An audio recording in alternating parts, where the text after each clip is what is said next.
Sauce, he went to the Colts. We have Quinnen Williams to the Cowboys, Jacoby Myers to the Jags, Rashid Shaheed to the Seahawks. Aqib, who won the trade deadline? I'm going to say the Cowboys. Are you really? Really? Yeah. I'm going to say the Cowboys won it because you got a guy like Quinnen. You get rid of Parsons. You bring in a guy like Quinnen. You know what I'm saying? You keep your first-round picks. Yeah. Mm-hmm. You get 5 for free.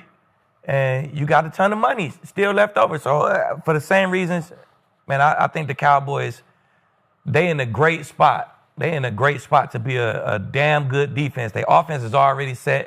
You know what I'm saying? Get Pickens signed, franchise tag him or whatever. Make sure you keep Pickens. Mm-hmm. And I feel like from the trade deadline, the Cowboys are set to be a damn good defense next year and really compete for a Super Bowl. But they got to get rid of that DC. DC got to go. Correct. But through what they did in the trade, through what they did before the trade deadline, I feel like they set. They primed and ready to go. It went exactly how Jerry wanted it to go. So only other person I could say is maybe the Colts. You know what I'm saying? They was up there. Maybe Seattle. They added a piece to the puzzle that's super necessary. But,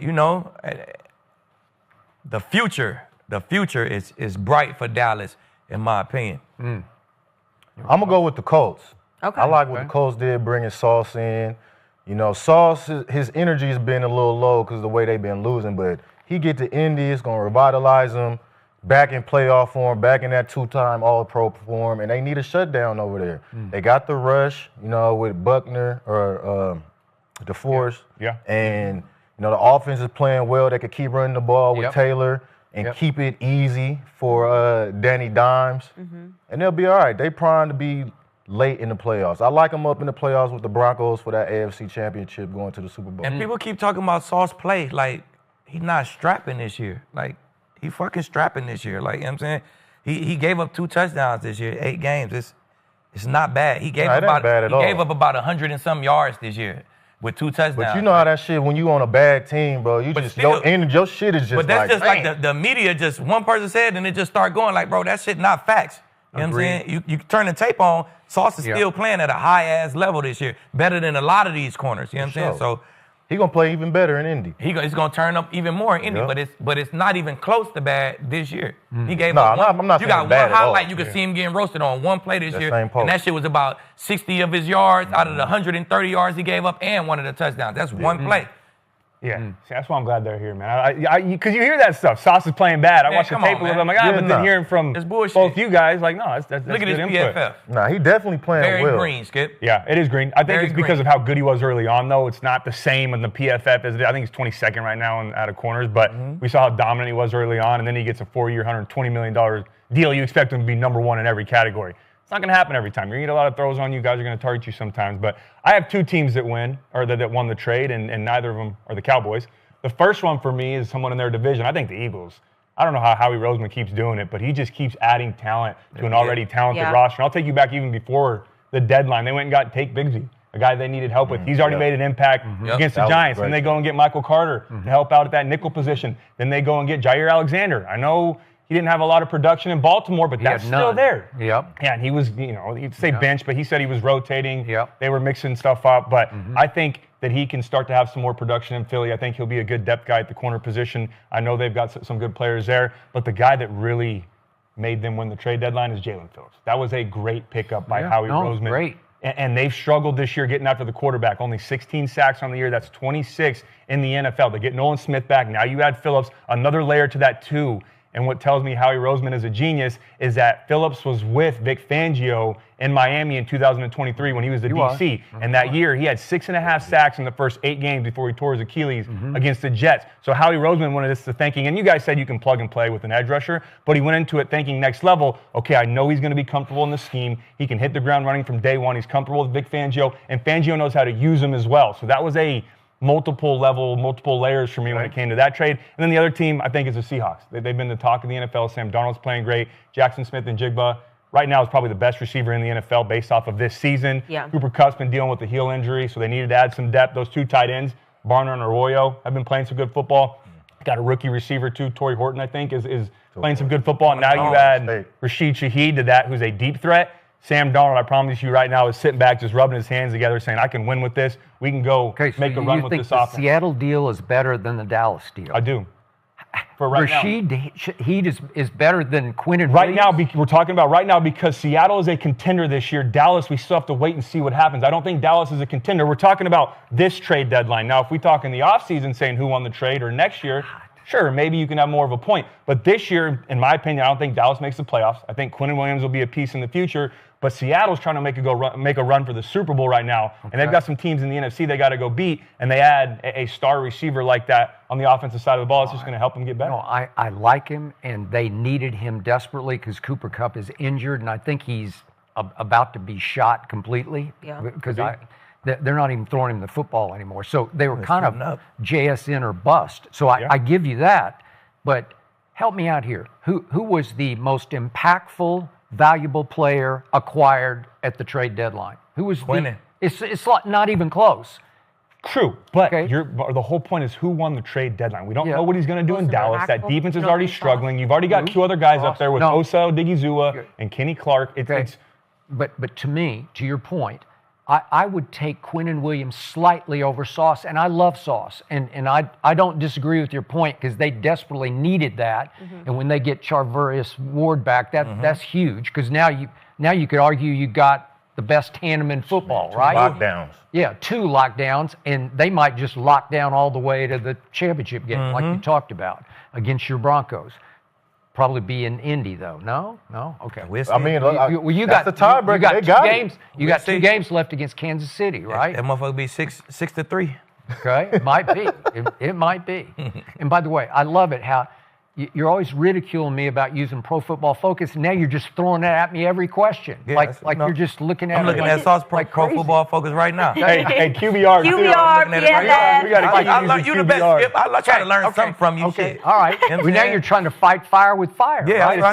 that's what I got to do. Hold on, Skip. I got to go back to that real quick. So you're telling me you would take Quinnen Williams over Sauce Gardner I would. Trade. I just but would. Every time we talk Travis Hunter, all you talk about is how it's very rare to find a lockdown corner. They don't grow on trees. You can't find them everywhere. I understand. But you're telling me you'd take a 3-tech who's not as disruptive as Micah Parsons over Sauce Gardner right now, who's a lockdown corner? I think he is as disruptive as Micah because he does have 40 sacks in his career. So I don't know an interior defensive tackle who can rush the passer any better than Quinnen Williams can. He's disruptive for sure. Hey, he can blow it up, man. I didn't say he wasn't. I'm saying as disruptive as Micah Parsons. I think it just matters what you need, man. If you got DeForest Buckner down there already, then you don't need a Quinnen Williams. You need a corner, you know what I'm saying? So it just matters what you need. But to my point, Sauce Gardner, 170 yards given up, 43 yards and a touchdown on 1 pass, giving up 45% of the passes. I don't disagree. You're right. You're right. He's not having a bad season at all. Okay, but if I look at the haul of the Dallas Cowboys, not the circumstance,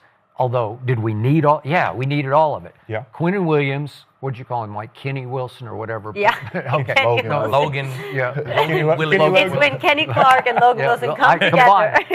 He been on that damn bench. Hey, man, you gotta earn the right for leave to know your name. You know you do. On that pine, and I hope he does because I think he will. Right. But if you do get Logan Wilson and you do still have those picks, then I'm saying you won the trade deadline. I mean, and I love what Howie Roseman did, and I think you were on the other day. I just went off about it because he just running Super Bowl rings around Jerry Jones until now. And Jerry redeemed himself because Quinnen Williams is better than Jalen Phillips. Wouldn't you agree? Oh, yeah. Okay. Yeah. And yet Jair, I don't know what to make of him. Like Aqib, we were talking the other day. I think at one point, Jair in Green Bay, I'm saying he might be the best. Right. You know, like number 1. He was. And I don't know what happened. Will he be revitalized? Will he suddenly just snap back and be? He might be. And Michael Carter II, there are times when I thought he was the best slot corner, nickel corner in football. So I give you all that. But they don't add up to Quinnen Williams' impact, And I'm talking trade deadline, immediate impact. I don't doubt. I'm not saying Quinnen Williams is not a damn good football player. I think he's going to help them in the future. But this year, what's he going to help them do? Go 6-10-1 or 7-9-1? While Rashid Shaheed can help the Seahawks make a Super Bowl run, and you have the defending Super Bowl champs with the Philadelphia Eagles, adding players and depth players that can help them go make a run for the Super Bowl. Yeah. So when it comes to who won the trade deadline this year specifically, those are the teams that I think made an impact on their roster that's going to help them get to where they want to be at the end of the year. I think Quinnen Williams can help them get there eventually, but it's just not this year. So to me, the trade deadline this year, what if my Cowboys make miracles and make the playoffs? Oh, And I will come back on this show with a Cowboys jersey on, and I'll buy you dinner. I don't worry about that. There we go. What's your guys' bet already, Akeem? You guys got a bet already, right? I'm not even talking about that. Welcome back, Cowboys Nation. This is Dallas Game Day, and today we are diving deep. We're talking about change. We're talking about opportunity. We're talking about what it means when a team, a franchise, a culture recalibrates, as the Cowboys now must do. Because through the first 10 weeks of this 2025-26 NFL season, the defense has forced us all to ask uncomfortable questions. Are we built for now? Are we built for the future? And where do we go from here? Let's lay it out. The Cowboys may have up to 4 new starters on defense when they take the field next Monday night against the Las Vegas Raiders. 2 of those are headline moves: linebacker Logan Wilson and defensive tackle Quinnen Williams. Yes, they arrive as trade acquisitions, but more importantly, they arrive ready to start, ready to impact. Add to that, rookie cornerback Siobhan Revel Jr. expected to make his primetime debut, and the anticipated return of even younger talent like DeMarvion Overshown, and what you have in front of you is a defense in transition, and maybe in metamorphosis.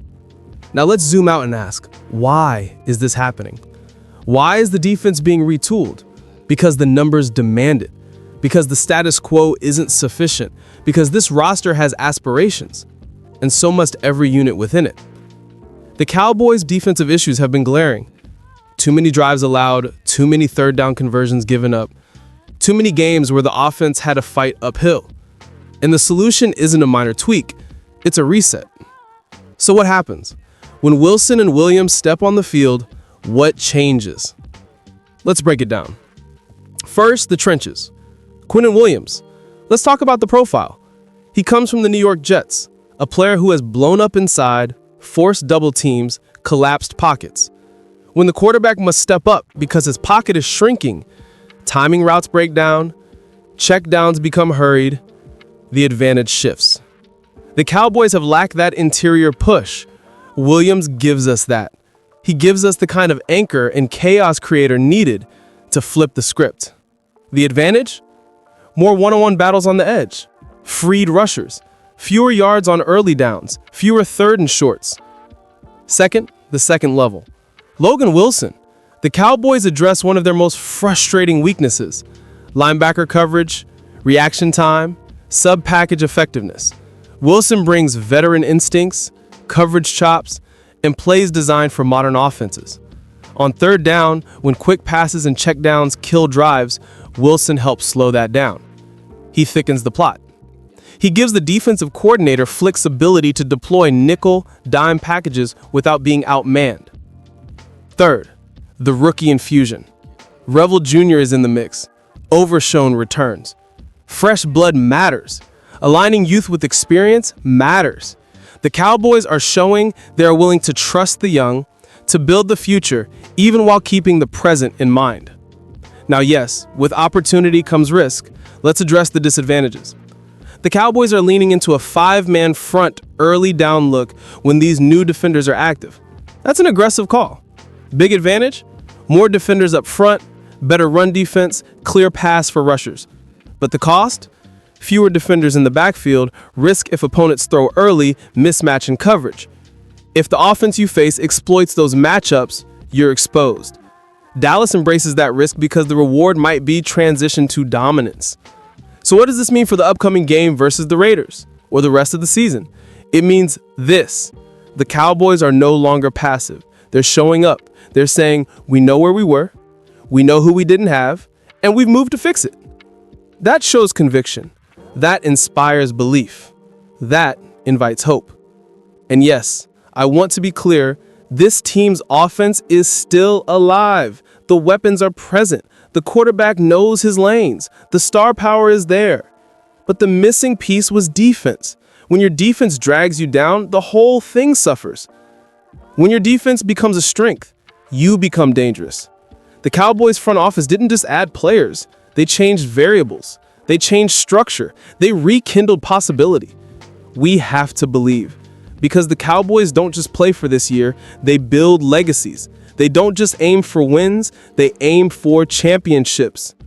With Williams and Wilson now in the equation, the Cowboys defense begins to look less like a liability and more like a pillar. The change won't be overnight. No one is promising perfection, but we are now entering the era where the defense can start defining games rather than being defined by games. So here's what it means for you, the fan. It means stay engaged, stay loud, wear the jersey proud. Understand that when you show up, the energy matters. The star doesn't just sit on a helmet, it shines because of the unity behind it. The moves made by Dallas matter. The mindset matters. The future is being built, and you get to see it. In closing, this is the moment. The Dallas Cowboys are making their move. They're resetting the defense, reestablishing identity, and saying to the league, we're back. The shortcomings of the past are no longer shackles, they're fuel. The additions of Quinnen Williams, Logan Wilson, the rookies, the scheme shift, they all point to a brighter Dallas defense.